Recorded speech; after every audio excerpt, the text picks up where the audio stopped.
시집 가가지고서 20년 넘게 살다 보니까 아이도 생기고 남편도 생기고 심지어 손자까지 생겼습니다. 그런 다음에 처음으로 친정을 가는 맛은 어떨까요? 그런 이후에 처음으로 친정을 가게 됐다. 그러면 그 기분이 아마 지금 제 기분이 그런 게 아닐까 싶은 생각을 합니다. BBS 불교 방송과는 인연이 아주 깊습니다.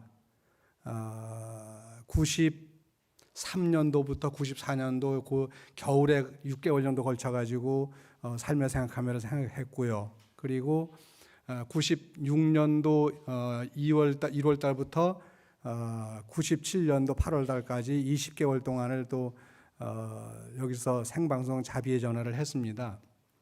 하면서 참 많은 그런 이 사랑도 많이 받았고, 특히 무엇보다도 우리 불자님들의 사랑을 정말 듬뿍 받았습니다.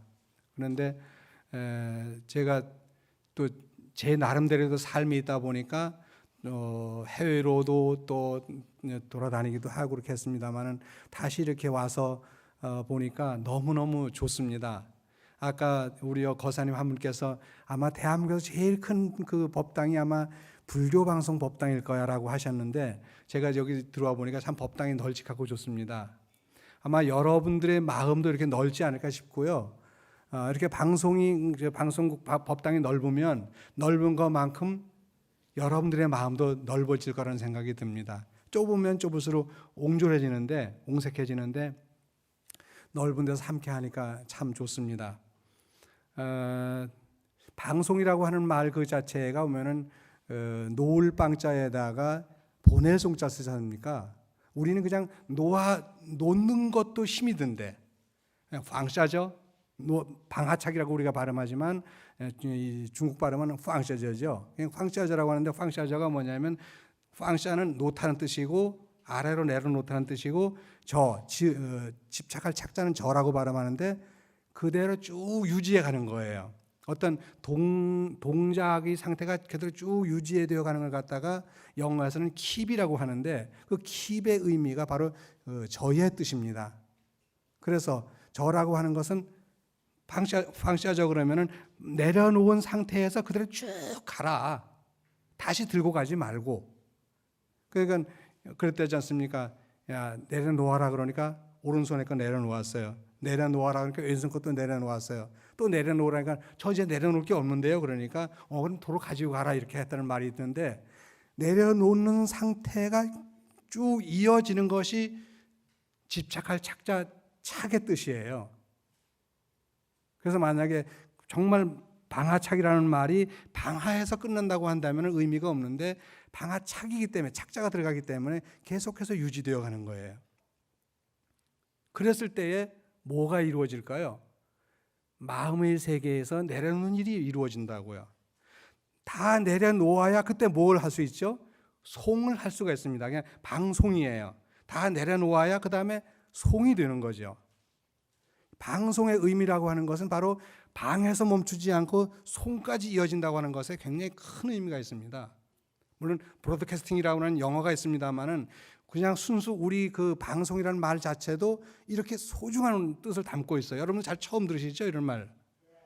방에서 끝나지 않습니다. 방송은 우리가 이렇게 법문을 하고 이런 것은 여기서 그냥 끝나는 것이 아니라 이걸 다시 전송해 주잖아요. 전국으로, 전 세계로.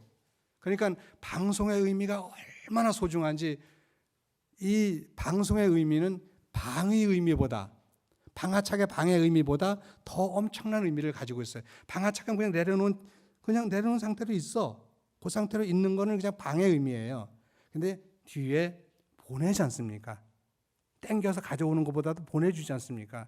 그래서 이 송의 의미라고, 방송의 의미라고 하는 것은 방생의 의미와 함께 보시의 의미가 함께 들어있습니다.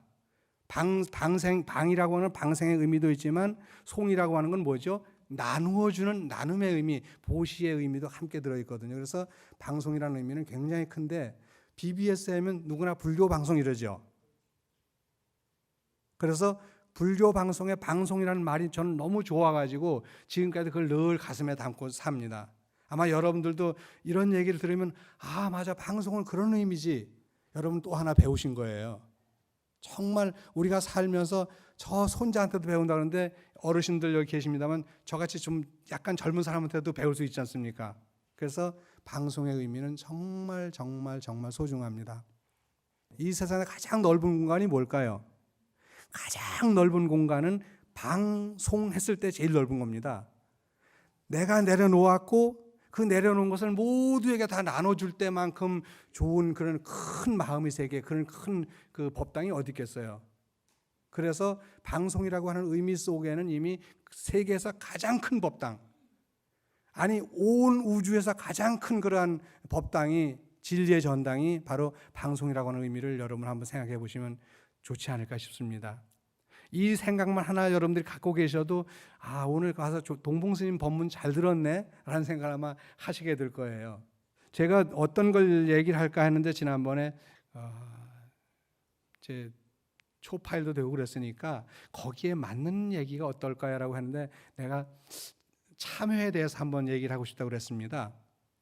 108 참여도 있고 참여는 많지 않습니까? 84,000 참여도 있고 3,000 참여도 있고 많습니다만은 참여에 대해서 얘기를 할까 했는데 그 얘기를 하길래 그래서 아 그러면 옆에 연등도 켜고 그러니까 부처님 오신 날에 대해서 좀 얘기도 좀 해야겠네라고 했는데 여기 와가지고 생각이 이제 바뀌어 버리는 거예요. 그래서 이제 어떻게 얘기를 하면 금강경 얘기가 나왔어요. 금강경 얘기가 나왔는데 정말 이 금강경 정말 아름다운 경전이고 멋진 경전입니다. 이렇게 아름다운 경전을 수보리존자하고 부처님이 둘이서 멋있게 연출했다는 그 연출 자체가 그렇게 아름다울 수가 없어요. 그리고 이 연출하고 이 모든 걸 갖다가 정말 이렇게 그 편집한 정말 뛰어난 에디터들이 있습니다만 정말 이런 에디터들은 아무리 그 칭찬을 더한다 하더라도 부족함이 없습니다. 이렇게 멋진 책을 만들 수가 없습니다. 이렇게 멋진 참 경전을 만들 수가 없었는데 이 경전을 읽어보면은 아 이렇게 아름다운 경전도 있구나 라고 하는 걸 여러분 느낄 겁니다. 이 금강경에 보게 되면 많은 똑같은 단어들이 계속 많이 나와요. 안욕따라 삼야삼무리가 몇 번이 나오고 수보리가 몇 번이 나오고 하이고가 몇 번이 나오고 많이 나오지 않습니까? 그런데 이렇게 많이 나오는 게 왜 필요할까라고 하지만 우리는 밥 하루 한 끼만 먹고 마나요? 하루 세 끼만 먹고 평생 안 먹나요?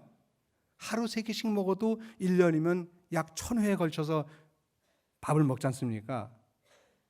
우리 평생 동안 1년에 1000회씩이라면 10년이면 10,000번을 먹을 거고 100년 동안 먹으면 한 10만 번 정도 먹을 거예요. 밥을 10만 번 정도 먹는데 그렇게 먹으면서 금강경에 수보리라든가 하이고라든가 안욕따라 삼야삼보리가 몇 번 나온다고 해서 왜 이렇게 똑같은 게 많이 나와? 라고 하지만 이것은 바로 우리의 삶이라고 하는 것, 생명의 활동이라고 하는 것은 끊임없이 앞에 것을 뒤에가 이어간다는 그런 의미입니다.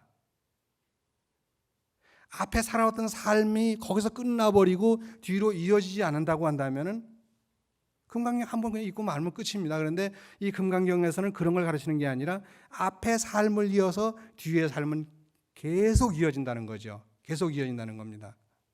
이어지지 않으면 생명이 끝나버립니다.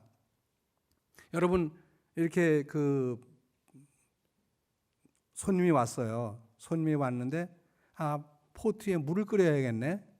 그래서 포트 안에다가 물을 붓고 뚜껑을 닫습니다. 뚜껑 안 닫으면 안 됩니다. 큰일 납니다. 왜냐하면 다 졸을 때까지 그냥 이게 계속 끓으니까.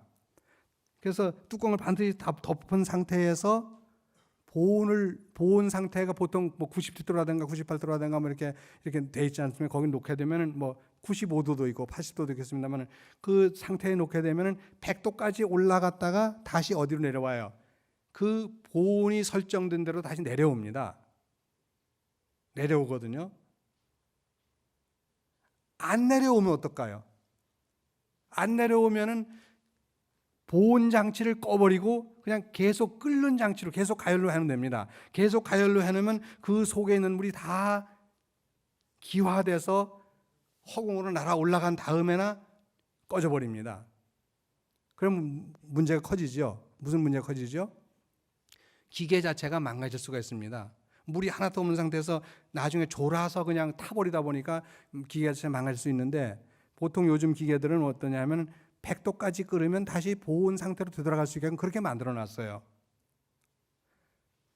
부처님께서 만약에 도를 깨달으셨는데 그 도를 딱 깨닫거나 나 이제 할 일 다 끝났어, 나 이제 아무것도 안 해도 돼, 나 이미 부처가 됐으니까 도 이상 뭐가 바랄 게 있겠어요. 그런데 부처님은 중생을 교화하려고 사바세계에 다시 발을 내딛습니다. 그러면서 그 사바세계에 내딘 발이 공간적으로는 인도라고 하는 그 지역에 국한되지만은 시간적으로는 어디까지 왔죠? 2600년을 넘어서 지금 여기까지 왔습니다. 부처님의 생애가 공간적으로만 퍼져간 것이 아니라 시간적으로 퍼져왔는데 여기까지 이어져 온 거예요. 여기까지 이어져 오는 순간에 어느 한순간도 끊이지 않고 이어왔기 때문에 여기 이어진 거예요. 정말 아름다운 얘기죠, 이건요. 시공간을 함께 살 수 있다고는 정말 아름다운 얘기입니다. 그래서 부처님께서 그 하신 말씀을 우리가 이렇게 들을 수 있는데, 그 부처님 말씀을 여기에 보게 되면 똑같은 말씀이 계속 나와요. 왜 그럴까? 여러분, 저는 좋아하는 음악이 그 비발디의, 안토니오 비발디의 사계라는 음악을 전 정말 좋아해요. 봄, 여름, 가을, 겨울 다 좋아요. 그 포시즌이 봄만 좋고 여름이 좀 덜한다든가, 여름은 쿵쿵쿵대고 좋은데 가을은 좀 또 그러다든가, 이런 게 아니라 그 네 계절이 다 정말 아름답게 표현이 됐어요. 어떻게 정말 시즌, 포시즌이라고 이름도 잘 붙이긴 붙였지만 어떻게 그렇게 계절에 대한 감각을 이렇게 음악으로다가 음률로 이렇게 표현했을까? 상상만 하더라도 너무너무 아름답고 좋죠. 여러분, 만약에 혹시 못 들으신 분이 계시면은 지금 오늘 집에 가셔서라도 한번 비발디의 사계를 인터넷에서 다운 받아가지고 한번 들어보세요. 정말 아름답습니다. 다 들어보셨겠지만, 근데 그 내용을 보면은요, 같은 피아노, 같은 바이올린들이 계속해서 똑같이 연주를 해나가는 거예요. 전체적으로 연주를 해나가긴 나면서 같은 그 음계를 갖다 계속 여러분 두들기고 하더라도 전체적인 내용은 다르죠. 전체적인 내용은 약간 흐름이 다릅니다. 이 금강경도 보면은 하이고가 아무리 많이 나오고 안따라 삼명소머리가 아무리 많이 나온다 하더라도, 수보리라는 이름이 아무리 많이 나와도 전체적인 흐름은 쫙 이렇게 달라요. 저 한강 저 상류에서부터 한강 저 하류의 바다, 인천 바다 이르기까지가 다 같은 한강물인데도 불구하고 그 흐름의 그 지역에 따라 가지고 조금씩 달리합니다. 빛깔을 달리하고 냄새를 달리하고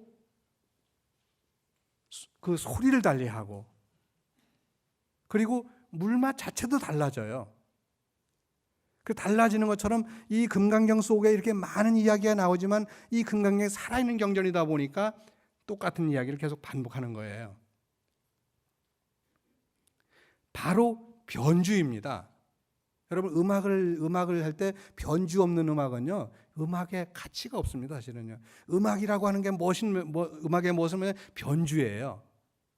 같은 음악을 놓고 하나만 딱 하고 말아버리는 게 아니라 그걸 다시 재편곡하고 변주하고 할 때 그 음악은 정말 아름답고 멋있어지는 거거든요. 우리의 삶도 마찬가지예요. 우리의 삶도 어제까지는 내가 요 생활을 잘 해왔는데 이게 마음에 안 들어. 바로 딱 끊고서 다음 삶을 살면 좋겠죠. 그런데 그게 살아온 습이라고 하는 것이 딱 끊고 바로 안 이어지지 않습니까? 완벽하게 바뀌어버리지 않잖아요. 그러다 보니까 앞에 것을 조금 이어가면서 하나하나 조금씩 바꿔나가는 거예요. 우리의 삶도 변주입니다. 우리의 시간도 변주고, 이 세상에 변주 아닌 것은 단 하나도 없습니다. 변주라고 하는 것이 음악의 변주만이 아니라 빛깔의 변주도 있고, 냄새의 변주도 있고, 맛의 변주도 있고, 부딪힘 촉감의 변주도 있습니다.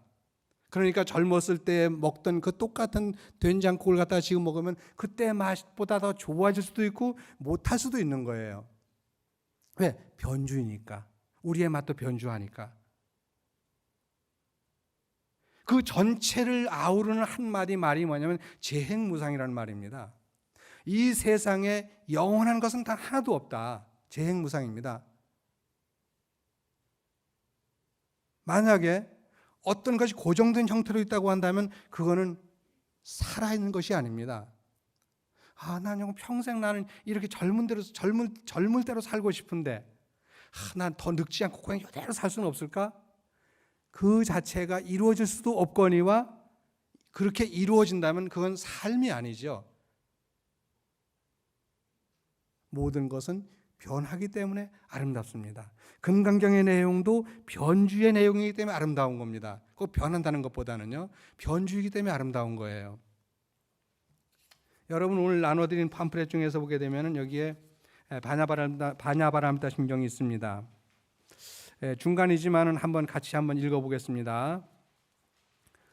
나눠드린 팜플렛입니다. 이건 우리 절에서 제가 사언절로 번역을 해서 하는 건데 지금 종단에서 하는 것에는 앞에 마하가 붙어 있고 제 거는 마하가 없습니다. 그리고 종단에서 하는 것은 일반 산문 형태인데 제가 하는 것은 이게 20년이 넘었습니다. 번역이 넘었는데 이거는 사언절로, 가사체라고도 합니다만 사언절로 번역을 했습니다.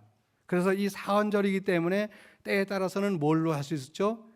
새벽 종성으로도 할 수 있고 장엄연물도 할 수 있습니다. 요 한 줄 한 줄 끝에다가 나무아미타불을 부르게 되면은 장엄연물이 되고 네 줄 끝에마다 종을 치게 되면 종성도 할 수 있는 거예요. 같이 읽으시겠습니다. 판야바람일다 심경관자재보살 행자 깊은 반 실천하여 전덕에 도달하는 바람일다 올 때에 온몸 공한 것을 분명하게 비춰보고 이 세상의 일체 구행 모두 벗어 나는이라 사리자여 세기공과 별다르지 아니 같이 공이색과 별다르지 아니하여 색 그대로 공이듯이 공 그대로 색이니라 수상행식 나머지도 또한 다시 와 같네 사리자 이와 같이 모든 법은 공한 모습 생하지도 아니하고 멸하지 아니하며 더럽지도 아니하고 깨끗하지 아니하며 늘어나 아니하고 줄어들지 않느니라. 그러므로 공 가운데 물질세계 색이 없고 정신세계 구성하는 수상에 마저 없고 육근으로 눈기 코여 몸과 뜻이 일체 없고 빛깔 소리 촉과 법의 육진 없고 눈의 세계 없거니와 의식에도 마저 무명 또한 없거니와 무명 다마저 없고 노사 또한 없거니와 노사다 마저 없고 고집멸도 사성제도 공 속에는 하나 없네 지혜도 없거니와 얻을 것도 바히 없어 얻을 것이 없으므로 상고하와 보살행 반야지에 의지하여 바람일다 하는 고로 수행하는 그 마음에 거리낄 게 전혀 없고 거리김이 없으므로 두려움이 또한 없어 전도몽상 멀리 떠나 구경에는 열반하며 삼세 부처님도 반야지에 의지하여 바람일다 하는 고로 안욕보리여드 고로알라 반야로서 바람일다 하는 말씀 아주 크나 신비로운 주문이며 크게 밝은 주문이며 위가 없는 주문이며 견줄 수가 없으면서 평등하온 주문이라. 이 세상에 온갖 꼴을 남김없이 제거하고 참스럽고 싫다워 허망하지 아니하니 그러므로 반야로서 바람일다는 주문 내가 설하리니 그 주문은 이러하니라. 아제 아제 바라 아제 바라 승아제 모제 사바 아제 아제 바라 아제 바라 승아제 모제 아제 아제 바라 아제 바라 승아제 모제 사바 바라오니 전룡 발보 한량 없는 선신 저희들을 옹호하여 멀리 가지 마시옵고 어려운 일 당할 곳 어려운 일 없게 하며 이와 같이 크나큰 원 이루어지게 하옵소서.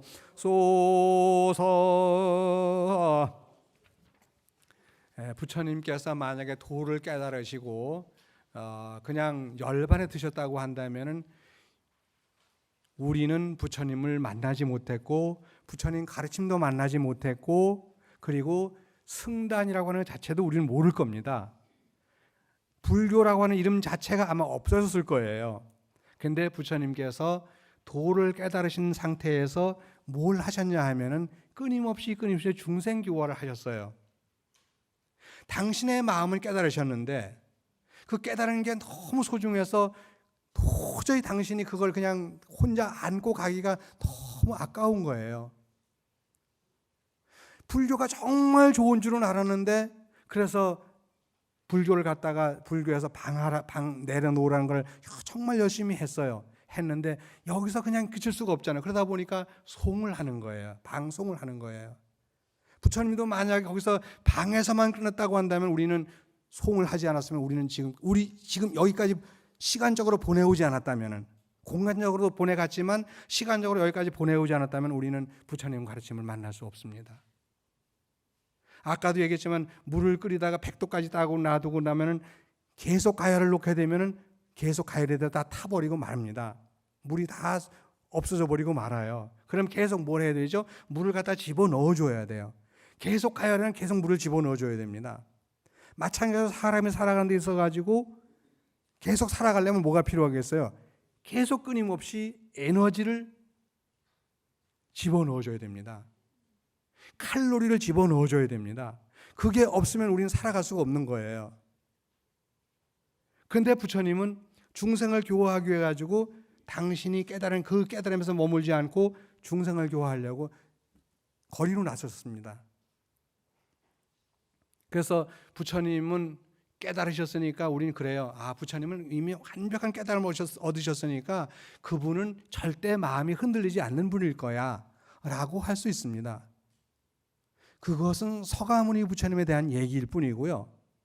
여러분들이 부처가 됐을 때 그리고 역대 조사들이 부처가 됐을 때 그리고 앞으로 자라오는 우리의 후손들이 다 도를 깨달아서 부처가 될 때 그들도 똑같이 서가모니 부처님 될 수 있다고 하더라도 뭐가 안 되면 방까지는 했는데 송이 안 되면 의미가 없는 거예요. 부처님이 중요한 건 부처님은 보림을 하신다는 거예요. 살아계시는 동안 당신이 깨달은 경지를 전혀 그 깨달은 경지가 저 아래로 다시 떨어지지 않도록 그걸 끊임없이 자기 자신을 컨트롤해 나가셨다는 거죠. 내려놓으신 그 번뇌를 내려놓으신 그 상태에서 그대로 유지해 가려고 무지무지하게 애를 쓰셨는데 우리는 그거를 갖다가 얘기를 안 합니다. 왜? 부처님이 그 번뇌 다 없애신 분이 번뇌 없애는 것 가지고서 생길까 봐 걱정하셨겠어? 라고 하지만 부처님의 세계라 하더라도 우리는 그걸 가정할 수밖에 없습니다. 우리가 경전을 보는 것은 글만 보는 것이 아니라 글 속에 들어있는 그 행간을 우리는 읽어야 됩니다. 행간을 읽지 않고는 우리는 불교를 제대로 얘기했다고 할 수가 없는 거예요. 여러분 이건 여기 나오는 얘기는 아니지만 오늘 금강 얘기를 하려는데 이따 또 할 겁니다. 근데 여러분 지장경이라는 경이 있습니다. 지장경이라는 경이 처음에가 도리천공 신통품이죠. 첫 번째가. 그리고 두 번째가 분신집회품이에요. 도리천공 신통품이라고 하는 것은 서가모니 부처님을 낳으신 그 생모 마야 부인께서 그 어르신께서 시다타 부처님을 낳으신 뒤 일주일 만에 삶을 마감하고 올라가셨어요. 극락으로 가신 것이 아니라 도리천으로 올라가셨어요. 도리천이 어디에 있냐면 이렇게 수미산이 이렇게 있으면 수미산 바로 정상에 있습니다. 수미산 정상이에요. 그러니까 이 지구상에서 이렇게 수미산이 하나 있는데 그 수미산 높이가 84,000 유순이에요. 물 밑으로 가라앉아 있는 것이 84,000 유순이고 물 위로 솟아오른 것이 84,000 유순이니까 이 삼각형을 갖다가 밑변 삼각형을 갖다가 절반을 높이를 한다면 밑에 것이 위에 것이 얼마나 크기일까요? 수학한 사람들 바로 나오겠죠. 물 위에 올라가 있는 그 삼각형보다 밑으로 내려가 있는 그것이 얼마나 더 크겠어요? 어마어마하게 많죠. 근데 그냥 그 위에 올라온 높이만 가지고도 해발 84,000 유순이니까 1유순을 15km로 잡는다 하더라도 자그마치 130만 킬로미터가 넘습니다. 130만 킬로미터예요. 지구가 이렇게 있는데 지구가 전체 이 지름이 얼마냐 하면 지름이 13,000km밖에 안 됩니다. 그럼 130만 킬로미터면 지구를 100개를 포개 놓은 거예요. 그 높이에 부처님이 올라가서 법문을 하신 겁니다. 자, 여기서 중요한 문제가 있습니다. 어머니 마야 부인은 삶을 마감하고 인간의 몸이 아닌 신의 몸으로서 올라가 계시는 거예요.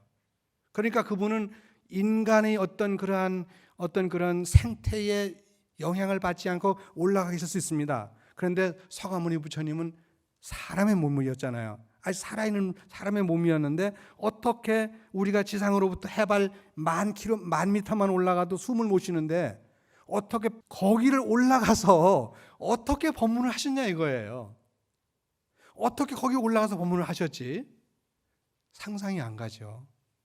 어떻게 상상이 가겠습니까? 지구 100개를 포개해 놓은 그 높이에 올라가서 어떻게 법문을 하셨을까? 거기는 올라가실 때 어떤 로켓을 타고 가셨을까? 어떤 우주선을 타고 가셨을까? 부처님 당에 우주선이 있었나요? 그럼 올라가시는 건 좋은데 그러면 올라가셔가지고 어떻게 호흡을 하셨을까? 산소를 마시고 사셨을까? 이 우리 지구에서처럼? 그리고 거기에 모인 모든 대중들이 다 산소를 마시고 있었을까? 그 하늘나라에 딱 올라가가지고 도리천에 올라갔더니 사람이 너무 많은 거예요. 그래서 그 수학의 가장 최고 대가라고 하는 문수보살에게 묻습니다. 문수야, 너는 수학의 대가지? 문수보살이 그럽니다. 네, 제가 수학은 좀 잘합니다. 그러면 내가 너한테 묻겠는데 굳이 페르미 추정법을 사용해도 괜찮으니까 한번 맞춰볼래? 여기 있는 사람들이 좀 몇 명쯤 될 것 같아? 페르미 추정법 아시죠? 어느 한 부분을 잘라가지고 그 숫자를 해가지고 전체 것을 계산하는 것 갖다가 페르미 추정법이라고 그래요. 그러니까 지금 여기 우리가 한 평에 몇 명이 앉아 있는데 이게 한 몇 평쯤 되지? 그래가지고 그 있는 사람 전체를 갖다 세는데 아무도 대답을 못하는 거예요. 문수보살이.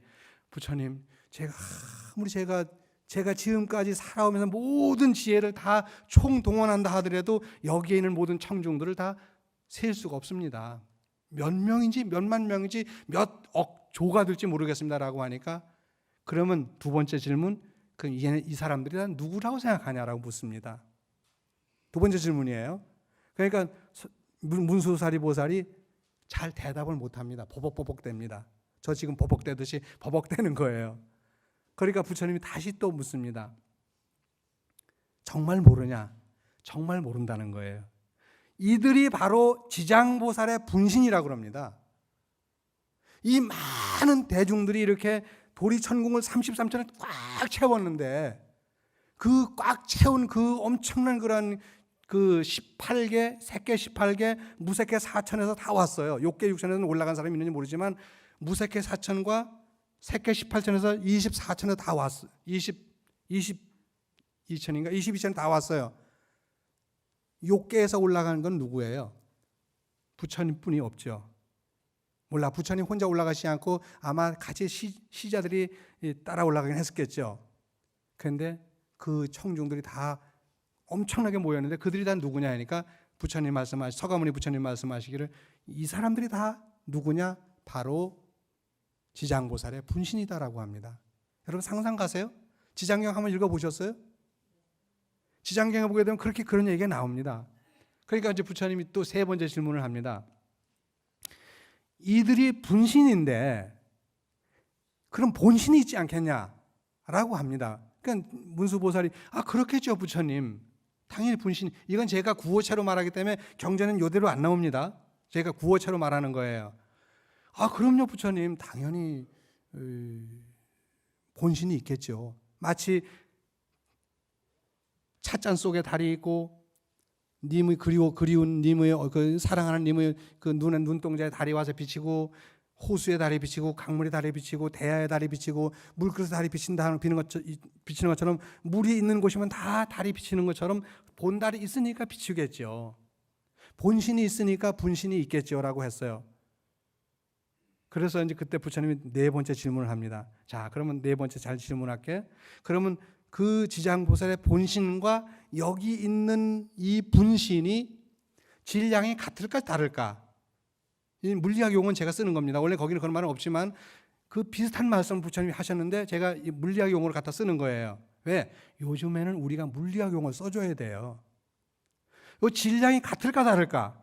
저 하늘에 있는 둥둥 떠 있는 그 달의 크기가 지구의 얼마 정도죠? 지구보다 한참 적잖아요. 그렇다고 이런 시계처럼 작은 건 아니에요. 근데 그 지구에 대비해서 거기는 또 뭐가 다르죠?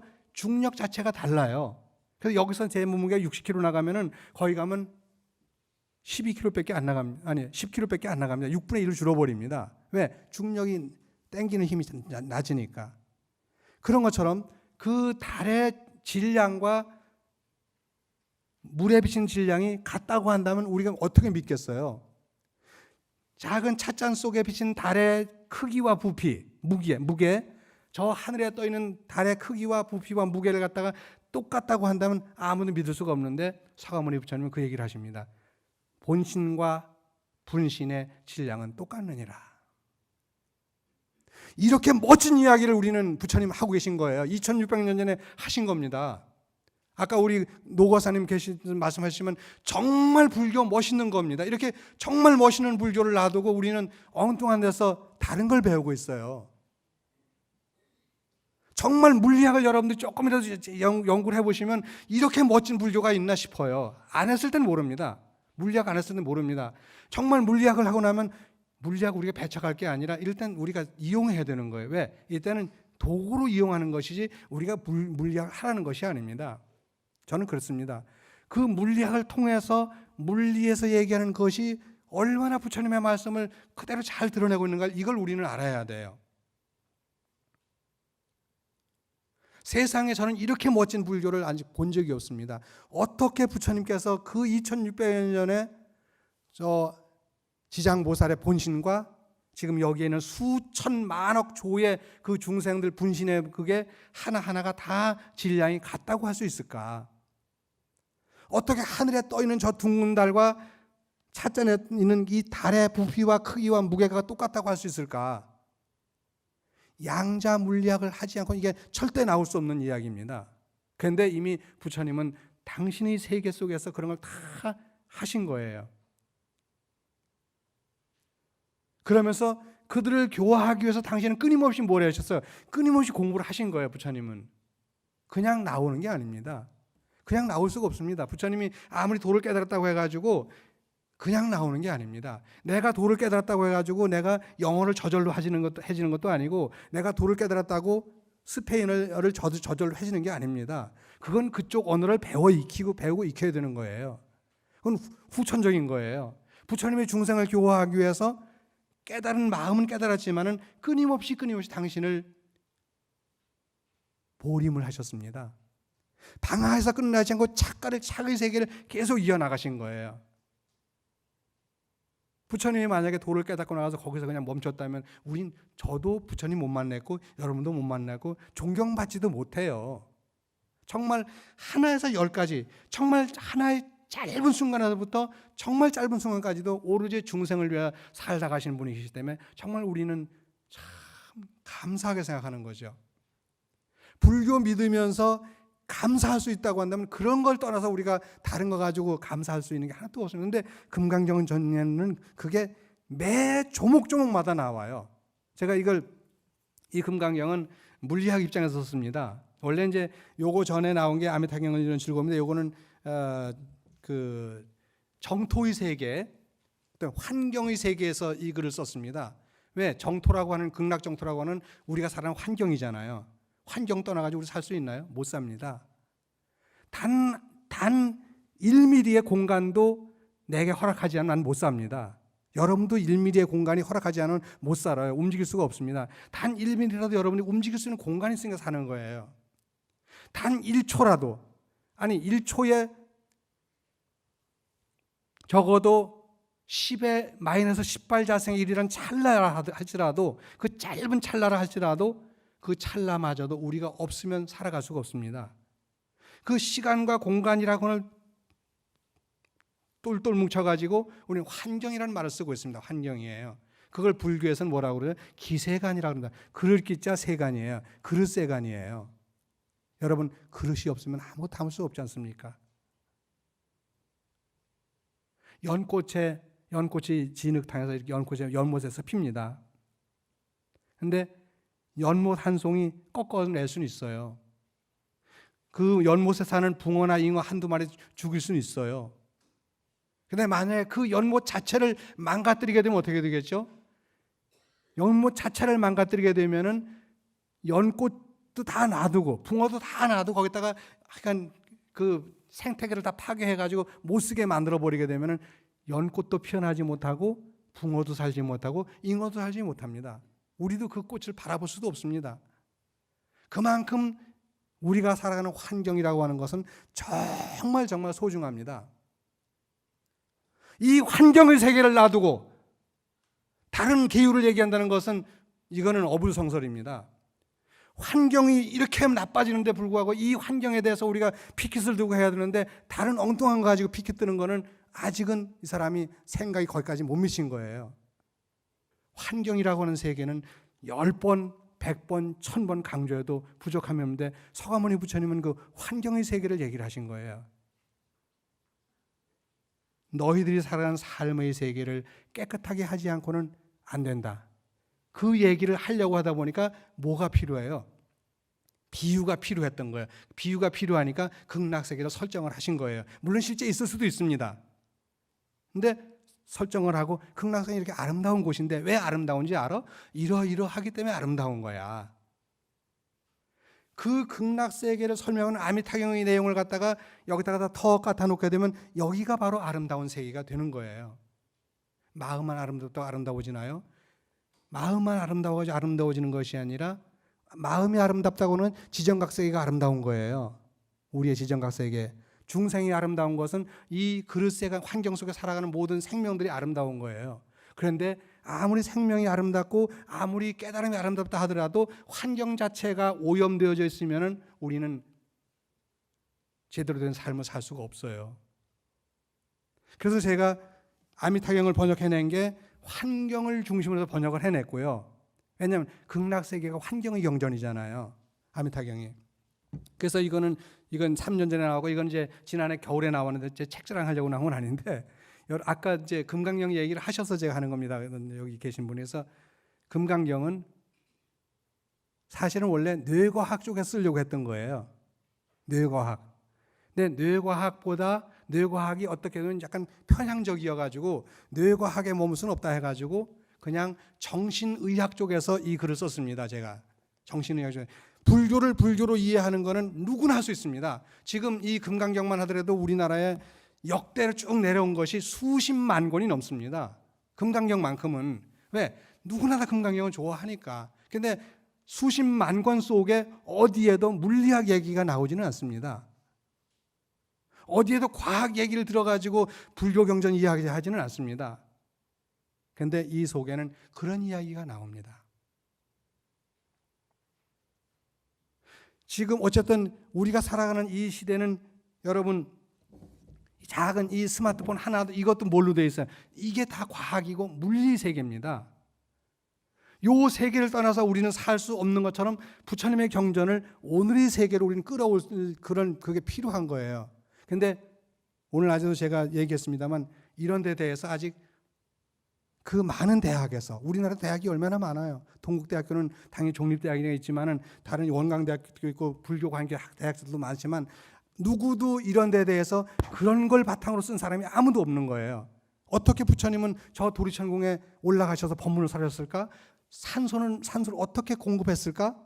거기서는 뭘 드셨을까? 어떤 음식을 드셨을까? 그 하늘나라 사람들은 뭘 먹고 살까?